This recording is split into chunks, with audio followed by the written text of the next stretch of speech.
तर मनोज जरांगे आता बोलतात, पाहूयात. मुक्काम नेमका कुठं कुठं, मुक्कामाचं मार्ग कोणचा किंवा गाव कोणचं, तर या संदर्भात मार्ग आपला ठरलेला आहे. मार्ग आपला अंतरवालीपासून गेवराई, पाडळसिंगी, मादळमोई, माथुरी मार्गे, पाथर्डी या मार्गे आपण जाणार होतो. तर आता मुक्कामाचा महत्त्वाचा विषय महाराष्ट्रातल्या मराठा समाजाला सांगणं आवश्यक होतं, ते सांगणं गरजेचं आहे. आपण चालताना आपण असं ठरलं की आपण पहिल्या मुक्कामापर्यंत, म्हणजे निघाल्यापासून पहिला मुक्काम इथपर्यंत कसं जायचं, तर पहिले फक्त आपण कसं चालणार आहेत काय याच्यानंतर सांगतो. पण अगोदर आता टप्पे सांगतो की आपलं मुक्काम कुठं. आपण 20 जानेवारी 2024 रोजी सकाळी 9 वाजता अंतरवालीतून आपण इथून निघणार आहेत. मराठवाड्यातल्या सगळ्या बांधवांनी जे मुंबईला येणार आहेत त्यांनी अंतरवाली यायचे. आपण इथून सगळे आपले वाहने घेऊन पायी आपण जाणार आहेत. पहिला मुक्काम आणि कुठून, आपण अंतरवालीहून सुरुवात करणार आहे सकाळी 9 वाजता. आपला सकाळी 9 वाजता निघणार. आपलं दुपारचं जेवण कोळगावच्या आसपास होणार आहे आणि संध्याकाळचा मुक्काम माथुरी तालुका शिरूर इथे या डोंगराच्या पायथ्याला पहिला मुक्काम होणार आहे. पुन्हा सांगतो, अंतरवालीहून सकाळी 9 वाजता निघणार. दुपारचं जेवण आपलं कोळगावच्या आसपास होणार आहे, गेवराई तालुका. आणि आपला संध्याकाळचा मुक्काम माथुरीच्या तालुका शिरूर या डोंगर पट्ट्यात तिथं मुक्काम होणार आहे. तिथं आसपासच्या सगळ्या बांधवांनी, आसपासचे शेकडो गावं जे तिथं त्या मुक्कामाच्या ठिकाणी सगळ्यांनी व्यवस्था करा. गावागावातून भाकरी आणि भाजी आणून तिथं जेवणाची व्यवस्था सगळ्या बांधवांची, येणार मुंबईला जाणाऱ्यांची करा. पहिला मुक्काम हा लक्षात आला. दुपारचं जेवण ही कोळगाव या ठिकाणी. आता आपण सकाळी 9 वाजता इथून निघालो तर आपला रूल आता असा ठरला आहे, 12 वाजेपर्यंत साधारण चालायचं. ज्यांना शक्य असेल त्यांनीच, ज्यांना शक्य नाही त्यांनी त्याच्या वाहनात बसून राहायचं. आपण काय पंढरपूरला चाललेलो नाहीत, म्हणून देवाला प्रसन्न करायचं आणि पायी गेलंच पाहिजे. त्याच्यामुळं आपण काय देवाकडे चाललेलो नाही आहेत, आपण आपल्या मागणीसाठी सरकारकडे चाललो. त्यामुळं आपल्याला ज्यांना शक्य आहे चालायचं त्यांनीच चालायचं, त्यांना नसतं बाकीच्यांनी बिनधास्त गाडीमध्ये बसून राहायचं आणि गाडीत चालायचं. 12 वाजेपर्यंत चालायचे रोज सकाळी, दुपारी 12 वाजेपर्यंत, जे निघण्याच्या वेळेपासून. काही वेळेस सकाळी 8ला निघणं होईल, काही वेळेस 7लाच निघणं होईल, काहीला 10ही वाजतील. 12 वाजेपर्यंत चालायचं. तिथून पुढं वाहनाने बसायचं आणि मुक्कामाच्या ठिकाणी जायचं किंवा दुपारच्या जेवणाच्या ठिकाणी जायचं. हे आपलं आता फायनल ठरलेलं, याच्यात कसलाही बदल होणार नाही. दुसरा दिवस 21 जानेवारीला माथुरी ते करंजी आहे.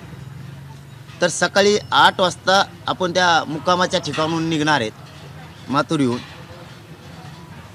आपलं दुपारचं जेवण तनपूरवाडी पाथर्डी यामध्ये होणार आहे. तिथं म्हणजे आपलं तिथं होणार आहे. ते आसपासचे लोक करतील, नाही केलं तर आपल्याला स्वतः स्वयंपाक तिथं तयार करायचा. तनपूरवाडी प्लस पाथर्डी दुपारचं जेवण. आणि मुक्काम होणार आहे करंजी घाट, बाराबाबळी तालुका जिल्हा अहमदनगर. मुक्काम आणि जेवण. दुसरा मुक्काम करंजी घाट, बाराबाबळी इथं होणार. तिसरा दिवस 22 जानेवारी 2024 रोजी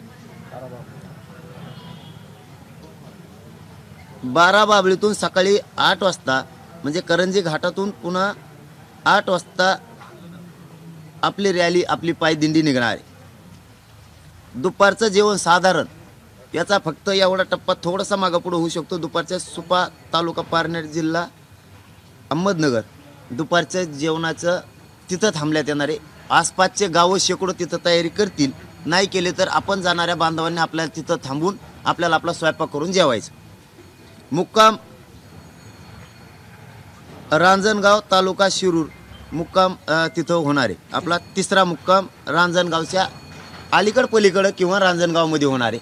आता स्थानिक लोक सांगतील त्या पद्धतीनं मुक्काम होईल किंवा याच्यात मागं पुढं बदलसुद्धा होईल मुक्कामाच्या बाबतचा. पण आताचा फायनल आहे आपल्याकडून रांजणगाव गणपतीचं, इथं आपला तिसरा मुक्काम होणार. पुणे जिल्हा.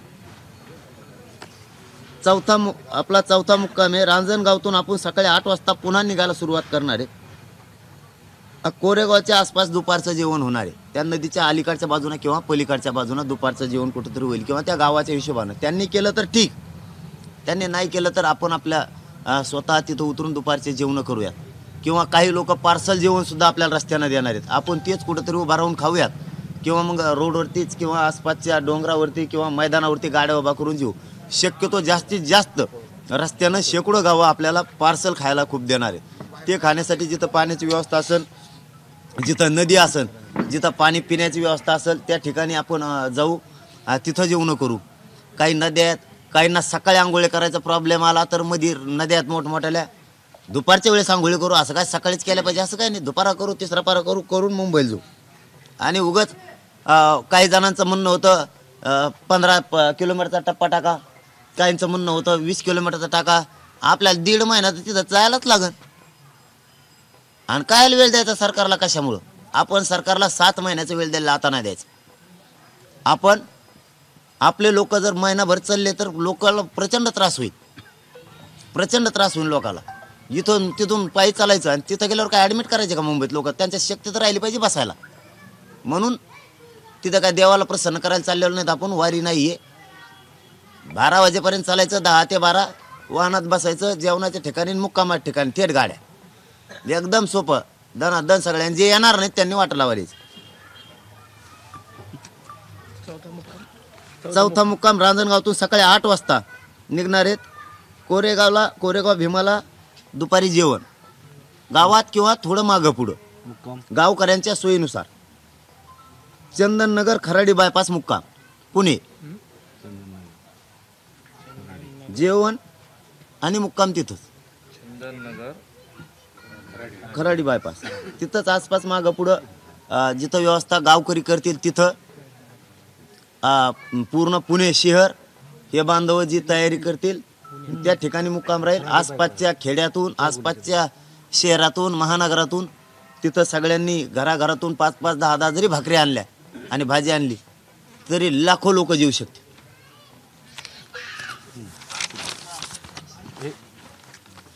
पाचवा मुक्काम 24 जानेवारी 2024 रोजी चंदननगरहून सकाळी 8 वाजता निघणार आहेत.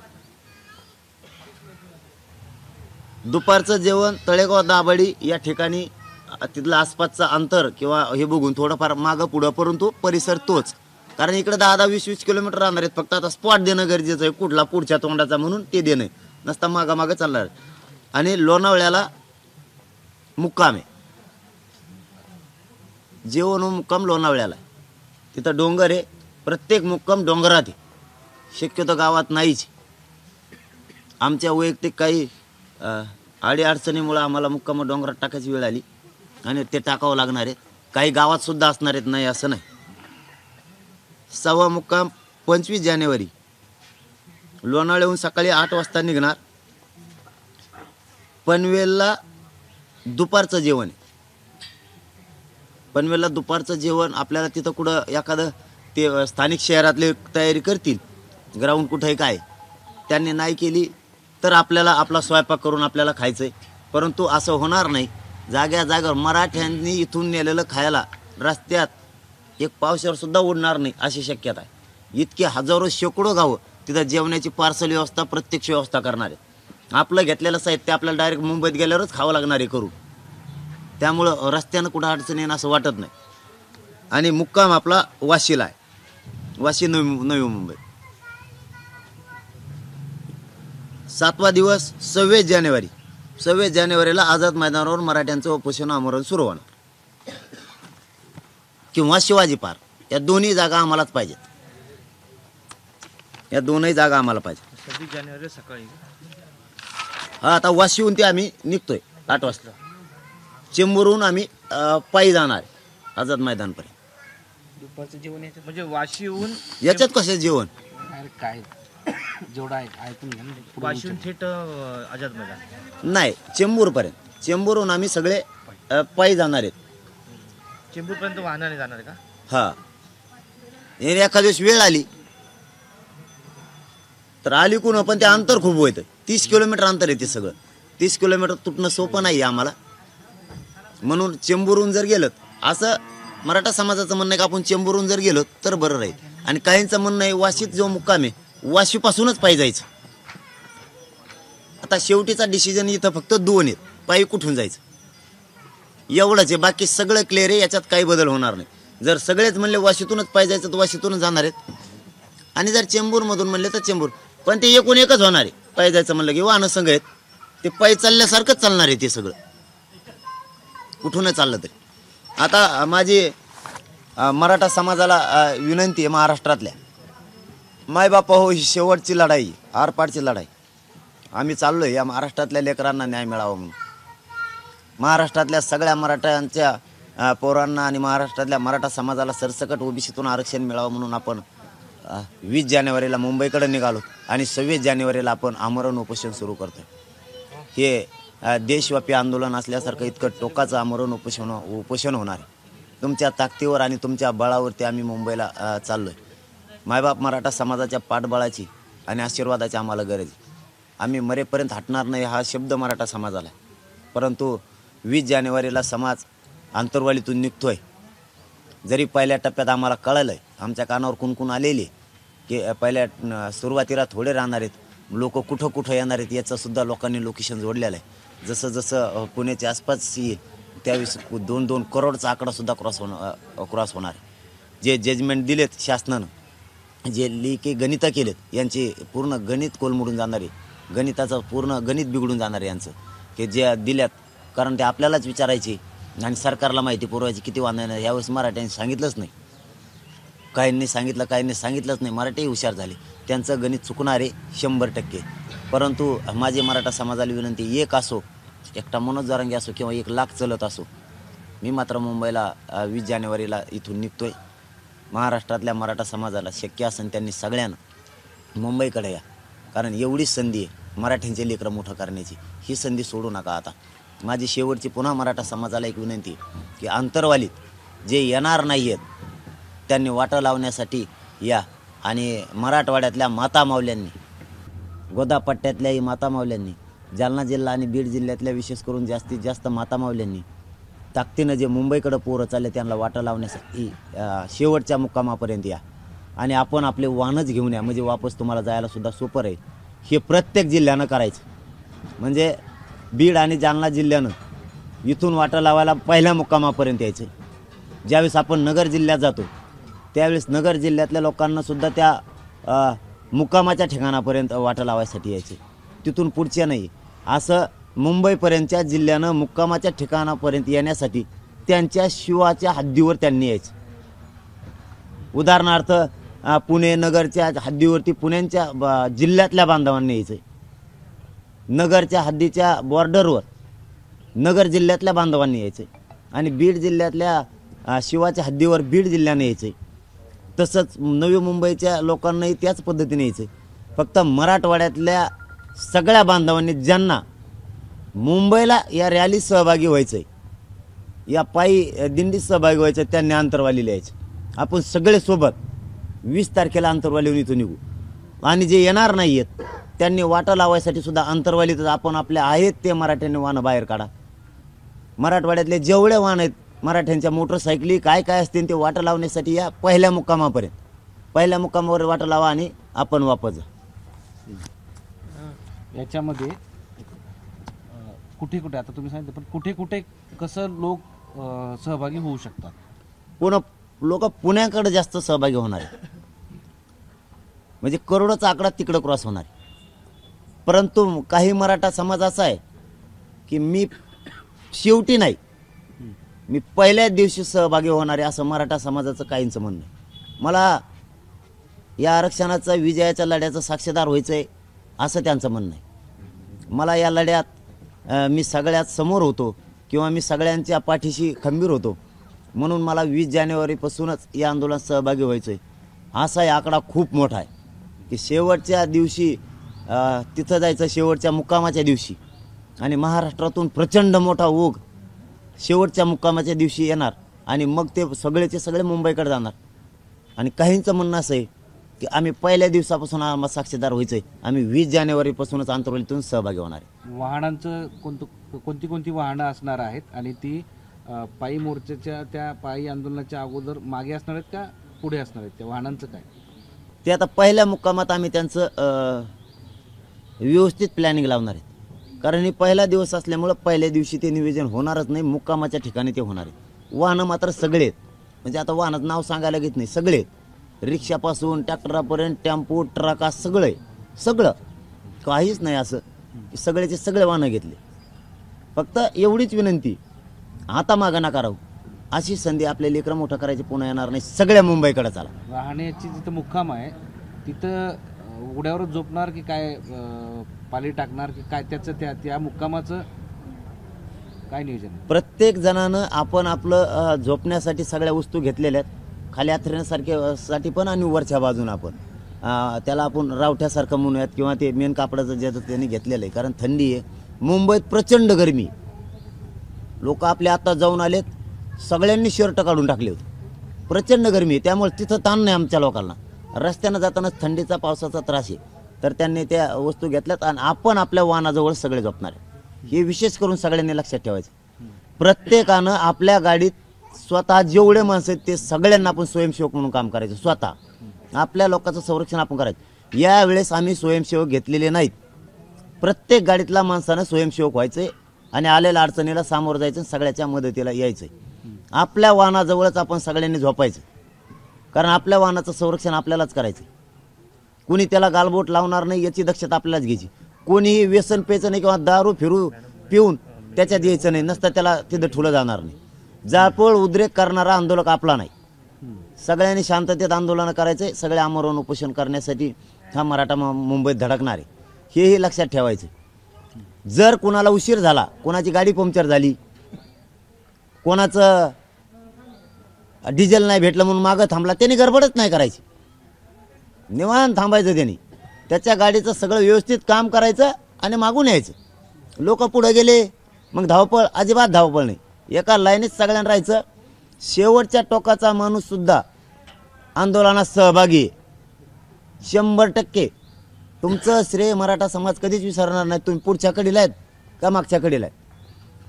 कोणाला नेता फेता काही बनायचं नाही, इथं जातीला मोठं करायचं. आणि मराठ्यांनी ते हौशी बंद करा. तुमच्या स्वार्थासाठी, तुमच्या प्रसिद्धीसाठी आणि तुमच्या मोठेपणासाठी जर कोणाला असं होत असेल तर त्यांनी शांत राहावं. समाजाचं एकदा कल्याण होऊ द्यावं आणि मग त्यांना काय करायचं ते करावं. मराठा समाजाला पुन्हा एकदा विनंती की आपल्या गाड्यांचं संरक्षण आपल्याला करायचंय. आपलं खाण्यापिण्याचं सगळं साहित्य घ्या सोबत. काम ह्या 2-3 दिवसात उरका. गावाची गावं बाहेर पडा. डॉक्टरांच्या टीम पण आपण काही तयार केल्यात, काही आपण आपल्या गावात असले तर घेऊन या. डॉक्टर पण काही पाण्याच्या आपण व्यवस्था केल्या. तुमच्या गावात टँकर असतील तर घेऊन या, पाण्याच्या टाक्या असतील तर घेऊन या. कोणाकडं ज्या ज्या वस्तू असतील त्या घ्या. कारण इथं कोणी नाही आपली व्यवस्था करणारा समोर. आपली व्यवस्था आपल्यालाच करायची. कोणाकडे जनरेटर असेल तर जनरेटर घेऊन या. कुठं मोटरी जर बंद पडल्या, काही ठिकाणी लाईट गेली तर आपण त्या मोटरी टाकून पाणी मोटरीला जॉईन देऊ. आपण त्याला काय म्हणतात, ते डायनामासारखं असतंय ते घ्या. लाईटच आपण तयार करायचं, लाईट बंद केली की. आणि त्या शेतकऱ्याच्या मोटरीला जर त्याला कनेक्शन दिलं, त्याची लाईट गेल्यास आपल्याला बाहेर पाणी फेकील. ते ज्यांच्याकडे तुमच्या कल्पनेच्या बाहेरच्या ज्या तुमच्या डोक्यात योजना त्या घ्या. असं म्हणूच नका मनोज जरांगे पाटील व्यवस्था करणारे किंवा अमुक अमुक करणारे. इथं कोणी कोणाला पुरणार नाही आहेत. आपल्याला आपल्याच लोकांची आपल्यालाच व्यवस्था करायची. म्हणून स्वयंसेवक राष्ट्राचे गस्त घालणारे सुद्धा आपण आपलंच व्हायचं, हे लक्षात असू द्या. आणि येताना सगळं साहित्य खाण्यापिण्याचं सोबत घ्या. मात्र पुन्हा पुन्हा सांगतो, आता लेकरासाठी मुंबईला बाहेर पडा. आता घरी थांबू नका. मिळेल ते वाहनं घ्या, पण मुंबईच्या दिशेनं चला. 20 जानेवारीला इथून खूप लोक निघालेत. कारण सगळ्यांना वाटतंय मला या आंदोलनाचं पहिल्या दिवसापासूनच साक्षीदार व्हायचं. गोदा पट्ट्यातला जर विचार केला, किती ट्रॅक्टर, ॲम्ब्युलन्स वगैरे असं काही आकडा आपल्याकडे आला आहे का? नाही. आकडा आता या आकडा घेण्यासारखं वातावरणच नाही. गोदा पट्टाने पुरा महाराष्ट्राला आव्हान आहे. गोदा पट्ट्याला फक्त भेटी द्यायला गेलो होतो की त्यांच्याकडे गेलो नाही. हे आव्हान महाराष्ट्रातल्या मराठा समाजासाठी. नाही, म्हणजे इथून सुरुवात होणार आहे, त्यामुळे इथून जी काही जी तयारी आहे ना. नाही असं मराठा समाज निघाला. मी सांगितलं मग अशी पण याच्या अगोदर 8 दिवसापूर्वी पण मी एकटाही निघणार आहे आणि 1,00,000 असले तरी निघणार आहे आणि 1 कोटी असले तरी निघणार. मी मुंबईच्या दिशेनं जाणार आहे. माझ्या मायबाप समाजाला पुन्हा पुन्हा हात जोडून सांगतो, आता वापस येणे नाही आरक्षण घेतल्याशिवाय. त्यामुळे ताकदीनं पाठबळ द्या आणि येताना मुंबईकडे चला. मुक्कामाच्या जागी जेवणाची व्यवस्था प्रत्येक कसं गाव प्रत्येक त्या गावकऱ्यांनी करायची. समजा जर त्या परिसरातील लोकांनी जर दिलं नाही, समजा नगरला तुम्ही थांबले तर नगरचे नाही दिले, तर हे सोबत घेतलं अन्न तिथं शिजून खायचं सोबत. त्याशिवाय शौचालयाचा पण तो विषय होता, त्या संदर्भातला काय? हा, मग तेच जर ज्या ठिकाणी मुक्काम आहे त्याच्या आसपासचे शेकडो गावं किंवा त्या जिल्हाच म्हणूया तो पूर्ण एक जरी भाकरी 2-2 भाकरी जरी आणल्या सगळ्यांनी आणि भाज्या, तरी 5-50 लाख लोक जीवू शकते. 2-2 कोटी लोक त्याच्यात जीवू शकते सहजपणानं. त्यामुळं आसपासच्या गावं करतील. नाही केलं तर आपल्याला आपले वाहनं जिथं आहे तिथंच उभा करायचे. गडबड गोंधळ करायचा नाही, काय नाही, दम्माने काम होऊन द्यायचं. तिथं काय पुढं गेल्यावर देव पळून जाणार असं काही नाही. आणि आपण काय वारीला चाललेलो नाहीत म्हणून ते देव प्रसन्न करायचा. रोज 12 वाजता चालायचं, गाड्यात बसले की चालले मुक्कामात ठिकाणी. आपल्याला आरक्षणाची लढाई जिंकायची म्हणून तिथं व्यवस्था होतील. नाही झालं तर आपण आपलं जेवण बनवायचं आणि जेवायचं. दादा मला सांगा एक की तुम्ही दिवसभरामध्ये किती किलोमीटर पायी चालणार आहात आणि तुम्ही सरकारकडे या आंदोलनाची परवानगी मागितली होती, ती परवानगी अद्याप तुम्हाला मिळाली आहे का मिळाली नाही? आणि अजून एक त्याला जोडून एक प्रश्न होता की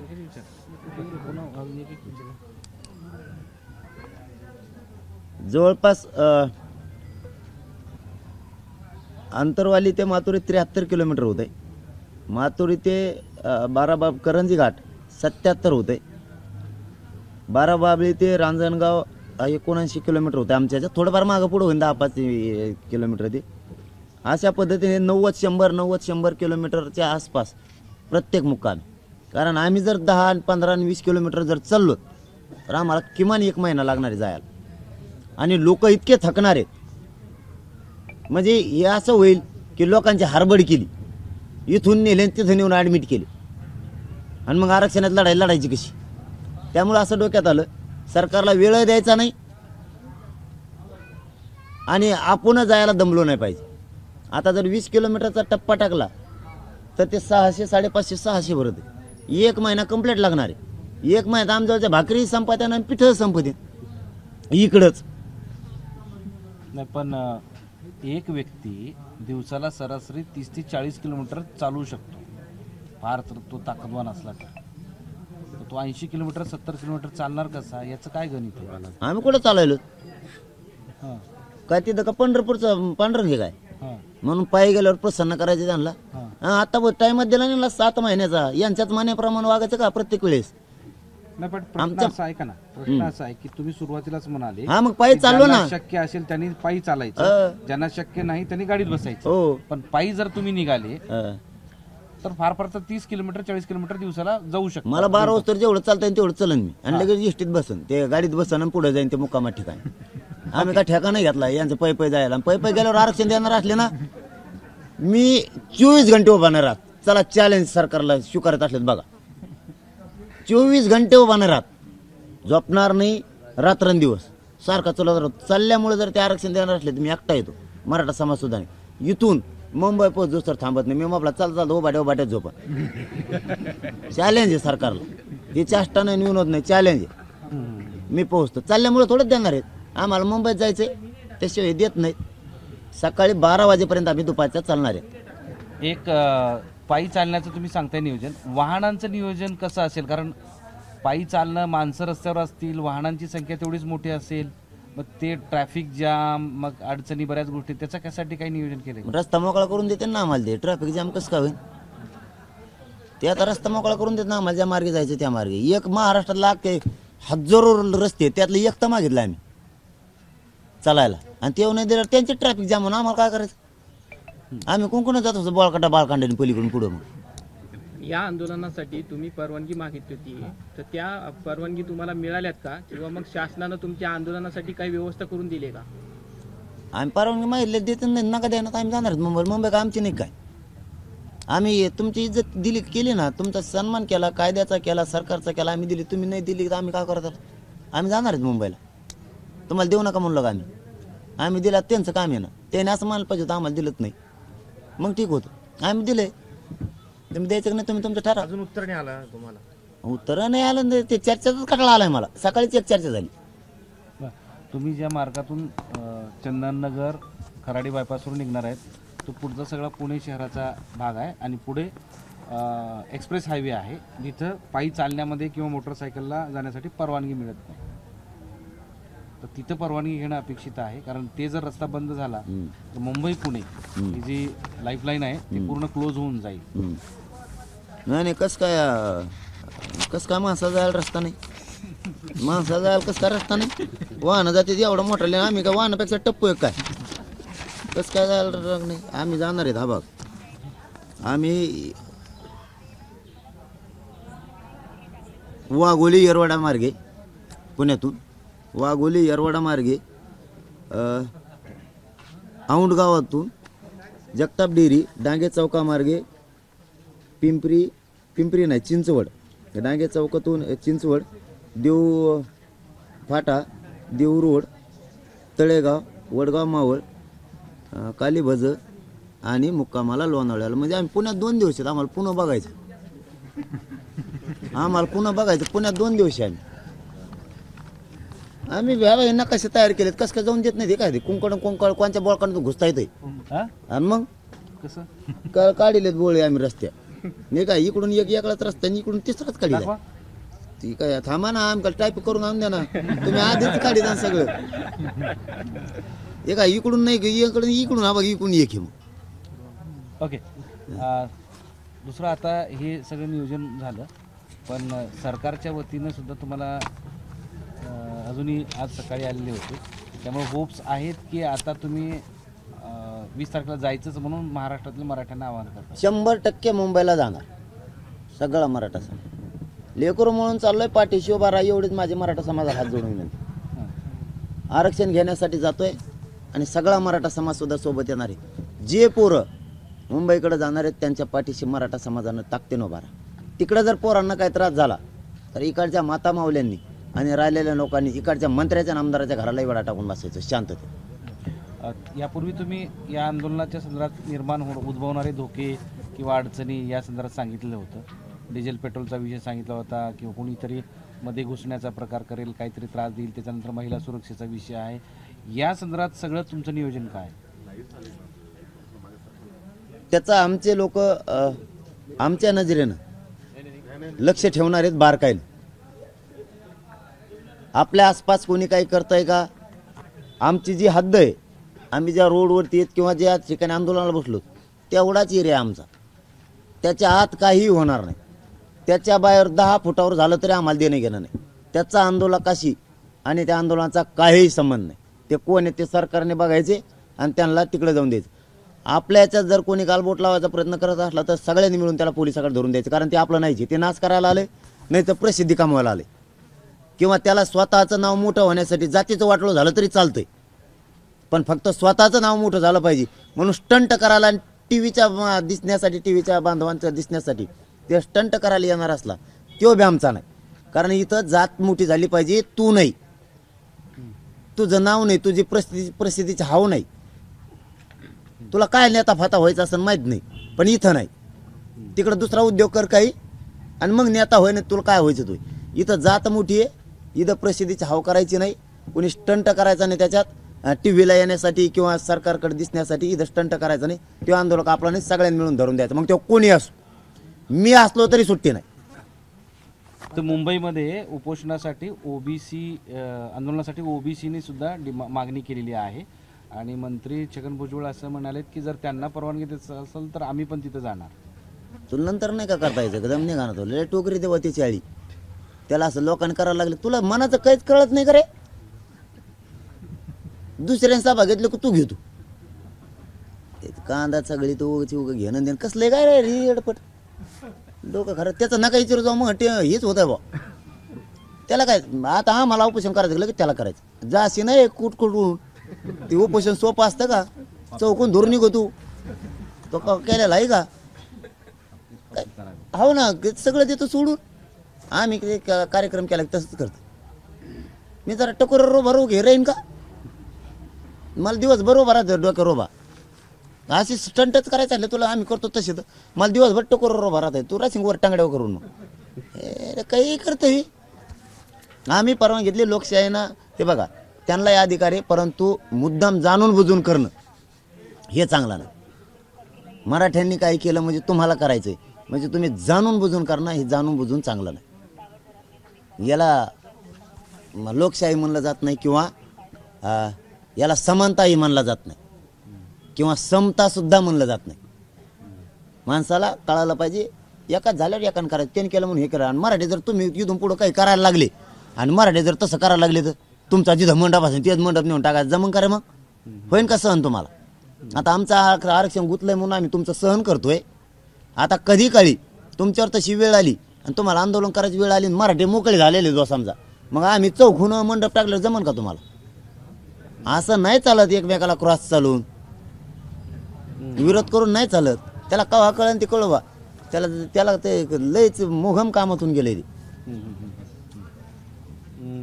सोबतच असं आहे की आकड्यावरून सध्या प्रश्नचिन्ह उपस्थित होतोय की खरंच आकडा काय? तुम्ही 3 कोटी सांगताय, तर वास्तविक 3 कोटी मराठे तिथपर्यंत येतील का? मराठ्याची जे आरक्षण मागणारे मराठे आहेत त्यांची संख्या किती, त्यातली येणार किती, जे नोकरीवर आहेत ते किती, असे सगळे प्रश्न आहेत. तर आकड्याबद्दल कन्फ्युजन आहे सगळ्यांना. त्यांना काय करत, त्यांना काय टेन्शन आलं आकडेच? तुम्हाला काय करायचं आमच्या आकडेच? आमचा आकडा काही असू, तुम्हाला आकड्याचं करायचं काय? तुम्ही काय गणिताचे मास्तर होते का? दिसतरच काम नाही करायला पाहिजे ना. विचारणारा बी कोण आहे मला माहिती. गणितच हुकत आहे तेच, म्हणून मध्ये गेलाय देव. उगाच मध्ये जाऊन आला का कांदे कुंदे खातो कोण? गणित हुकलं म्हणून स्वतःचं कुटुंबसुद्धा अडचणीत आणलं बघिनी. त्याच्या लेकराला सुद्धा आत्ता नोटीस आली याच्या 11 ताळेपणा वागण्यामुळं. कुटुंबसुद्धा अडचणीत आणलं. सगळा मराठा समाज आणला, सगळा ओबी समाज आणला, आता कुटुंब आणलं. याला आकडे येत नाहीत. परंतु आरक्षण असलेला मराठा या आंदोलनात सहभागी होणार. आरक्षण नसलेलाही आणि सगळेच मराठे एकटेच 5-6 कोटी, एकटेच 3 कोटी. तुम्ही नुसते मजा बघा मुंबईत काय होतं. 26 जानेवारीला मुंबईत मराठे किती आहेत फक्त मोजा, आणि मोजाला त्याला पोलावर उभा करा, लाकडेला यायला, त्याला RTO करा 1 दिवसासाठी, आणि त्याच्या हातात ते मशीन द्या, ते असं वाजत होती. मग त्याला कळन कशी नोंदणी असते. आता एक शेवटचा प्रश्न असा आहे की हे सगळं निघाल्यानंतर तुम्हाला जर कुठेतरी अडवलं तर तुमची भूमिका काय असणार? बस काय अडीचे, लोकशाहीनं अधिकार दिलाय. तुम्ही शांततेत आंदोलनं करू शकता. देशातलं सगळ्यात मोठं आंदोलन आमरण उपोषण म्हणजे शांततेत. मी आणि माझा मराठा समाज उपोषण करायला चालला. तुम्ही कसं काय जाऊ नको म्हणतो? तू जाऊ नको म्हणल्यावर तो आईकडच्या घराला येडी टाकवतो आम्ही. कसं काय नाही जाऊन देत? मुंबई का आमची नाही काय? बघा तुम्ही मुंबईत मराठे 26 जानेवारीला मोजा. मराठी आमरण उपोषणाला जाणार, येताना आरक्षण घेऊन येणार. सरकारनं त्यांचं त्यांनी बघावं. आम्ही 20 जानेवारीला मुंबईच्या तयारीला निघालो. सगळ्यांना महाराष्ट्रातल्या मराठा समाजाला विनंती आहे, तुम्हाला हे वेळापत्रक सोशल मीडियाच्या माध्यमातून टाकलं जाईल. मीडियाच्या बांधवाच्या माध्यमातूनही तुम्हाला मिळालं. त्याच्यात जर काही ऐकायला नाही आलं तर पुन्हा एकदा 18 तारखेला पुन्हा एक मोठी प्रेस घेऊन पुन्हा काही दुरुस्त्या याच्यात करण्यात, पण याच्यात कसलाही बदल होणार नाही. हे मुक्काम आता फिक्स झाले. ज्या ज्या ठिकाणी मुक्काम आहेत त्या बांधवांनी आता तयारीला लागावं. सगळ्यांना वेळापत्रकाचा प्रोग्राम टाकण्यात येईल. आणि महाराष्ट्रातल्या मराठा समाजाला विनंती आहे, एवढ्या वेळेस स्वतःच्या लेकराच्या न्यायासाठी शेवटचा घाव घालायचा आहे. शांततेत सगळ्यांना मुंबईकडे चला, कोणीही घरी राहू नका. 20 जानेवारीला आंतरवाली सोडायची, 26 जानेवारीला आमरण उपोषण मुंबई सुरू झालंच पाहिजे. 4ही बाजूना मराठे शांततेत येणार आहेत, आमरण उपोषणाला बसणार आहेत. दोन्ही ग्राउंड मराठ्यांनी मागितलेले आहेत आणि त्या दोनही ग्राउंडवर आणि मिळेल तितके ग्राउंड, जवळपास तसे 27 ग्राउंड आपण मागितलेले की आपले लोक सगळ्यांना ते लागणार आहे. आणि सरकारलाही विनंती, आम्ही शांततेत आंदोलनाला यायलो, पुन्हा आंतरवालीच्या प्रयोगाच्या भानगडीत पडू नका. आंतरवालीसारख्या तुम्ही कधीच राजकीय जीवनात दिसणार नाहीत. इतकी भयान तुमच्यावर वेळ येईल त्यानंतर, एवढं लक्षात ठेवा. आणि मराठ्यांनी मुंबईकडे शांततेत चाला. धन्यवाद. आता तुम्ही शांततेच्या मार्गाने शांततेनं मुंबईला निघालेत, पण या दरम्यानच्या काळामध्ये वाहतूक व्यवस्था विस्कळीत होईल, कायदा सुव्यवस्थेचा प्रश्न निर्माण होईल याचा विचार तुम्ही करणार नाहीत का? वाहन बंद झालं काय सुव्यवस्थेत काय संबंध आहे? नाही कायदा सुव्यवस्था नाही म्हणजे- केवळ तुमची वाहनं ही त्या रस्त्यावर असणार नाहीत, तर दररोज दळणवळणासाठी लोक पुणे मुंबई किंवा मुंबई औरंगाबाद किंवा बीड असं सगळा प्रवास असतात ना, लोकांचं जगणं जीवन असतं ना, ते सगळं विस्कळीत होईल ना एवढ्या मोठ्या संख्येने आल्यानंतर. त्याचा विचार तुम्ही करत नाही का? हा एक साहजिक प्रश्न असो आणि त्या निमित्तानं कायदा सुव्यवस्थेचा प्रश्न निर्माण होईल, वाहतुकीचा प्रश्न निर्माण होईल, त्याची झळ सर्वसामान्यांना बसेल, याचा विचार केला नाही. उद्योगधंदे देखील ठप्प होतील असं काहींचं म्हणणं. आमचाच उद्योग बंद पडलाय नाही आणि हे बघा रस्त्यात त्यांची वाहतूक ठप्प होईल, होतच नाही ना. समजा आता बीडचं उदाहरण दिलं तुम्ही, बीडच्या अलीकडून पाडळ शिंगेहून पेंडगाव मारे गेले तर 5 किलोमीटर जाता तुम्ही पलीकडून. तसं मुंबईला जायचं तर त्याला पर्यायी रस्ते भरपूर आहेत ना. आमच्याच रस्त्यावरून तुमची वाहतूक उतारला लागली होय. तुमच्या बाकीकडे जळाले का तिकडे रस्ते सगळे? आम्हाला येऊन जायचं तिथं तुमचं ठप्पच व्हायला लागलं, तुमचं जळालं, तुमचं इकडंच दुखतं. आमच्या तिकडं आम्हाला ज्या रस्त्याने जायचं त्या रस्ते आम्ही वावरानं चाललं तरी तुम्हाला जमान, तरी तुम्ही म्हणतात तिकडं कायदा सुव्यवस्था. रानात कायदा सुव्यवस्था असते काय? आता आम्ही एका रोडाने चाललो ना, लय मोठे रोड आहेत, 1-2 रोड वळा पलीकडून, तिकडून वळा इकडून आम्हाला मोकळा पाटांगण हिंडून द्या तिकडं, जाऊन द्या काना पै जातो आम्ही, लवकर जातो. एक दिवस वळा ना पलीकडून, काय फरक पडतो का? किती मोठे रस्ते आहेत. आम्हाला नवा द्या एवढी बार ते डांबरी. तुम्ही जुन्याने जा, ते जुने आहे ना एकदा काय कोणता म्हणते त्याला पुणे ते लोणावळ्यावर मधून नाही एक्सपिरियन्स आम्हाला पाहिजे एवढेच आम्हाला त्याच्यावर जाऊन द्या ना. तुम्ही किती दिवसात झेंडा तर त्याच्यावर आम्ही काय बोललो का? तुम्ही झाल्यापासून फिरता, एक दिवस आम्हाला जाऊन द्या ना. ते एक दिवस तुम्ही जुन्यानं जाऊन बघा किती खड्डे आहेत, खड्ड्याचे आमच्या वाट्याला आणि शाप रस्ते तुमच्या वाट्याला का? वा रे धंदा तुमचा. म्हणजे तुम्हाला असे जिथं खड्डा नाही ते तुम्हाला रस्ते खड्ड्याचे गाचकाडा गुचकाड्याचे आम्हाला. एकदा तुम्ही गाचकाडा गुचकाड्याचे खड्ड्यांचा. दादा, तुम्हाला या रस्त्यापेक्षा समृद्धी मार्ग एकदम सरळ राहिला असता. तिकडे गावं नाहीत ना, भाकर कोण खाऊ घाली ते भेताडा बांधून ठेवले तिथं. मारता का आम्हाला तिने पाठवून? हा तुम्ही येणार नाही, भेटायचं जाऊन दे, खायचं काय त्यांनी? इकडं आमचे लोक खाऊ घालतात. एक दिवस रस्ता बंद राहिले काय प्रॉब्लेम आहे? बंद नाही, त्याने दुसरीकडून वळावं तिकडून पलीकडून. आता समजा अंतरवाली तुम्ही आला का नाही, हा इथून मग अंतरवालीला पलीकडून एक रस्ता आहे थोडं लांबपर्यंत 1.5 किलोमीटर. सरकारला काय जमाना का तेवढं पलीकडून नाही करा मन रस्ता आम्हाला यूज तर दुसरा. थँक्यू. चलो धन्यवाद दादा. एबीपी माझा, उघडा डोळे बघा नीट.